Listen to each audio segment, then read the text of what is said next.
నీకు క్యాన్సర్ వస్తే నువ్వు భయపడతావు, అదే గుండె జబ్బు వస్తే జాగ్రత్త పడతావు.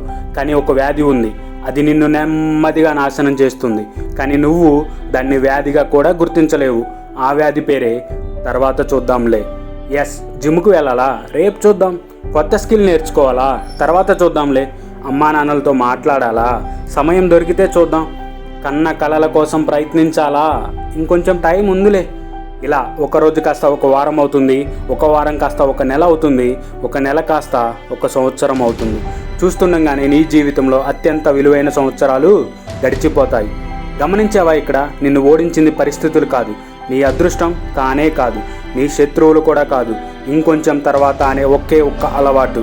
విజయం సాధించిన వాళ్ళందరూ పెద్ద ప్రత్యేకమైన వాళ్ళేమీ కాదు, కానీ వాళ్ళు అనుకున్న పనిని అప్పుడే అక్కడే మొదలుపెట్టిన వాళ్ళు. ఒకరోజు ఖచ్చితంగా నువ్వు 2 బాధలను ఎదుర్కోవాల్సి వస్తుంది. ఒకటి ప్రయత్నించి ఓడిపోయిన బాధ, మరొకటి ప్రయత్నించలేదన్న బాధ. నమ్ము మిత్రమా, రెండో బాధ చాలా భయంకరమైనది. అది నువ్వు ఫేస్ చేయలేవు. జీవితంలో ఒక్కటి గుర్తుపెట్టుకో, సరైన సమయం ఎప్పటికీ రాదు.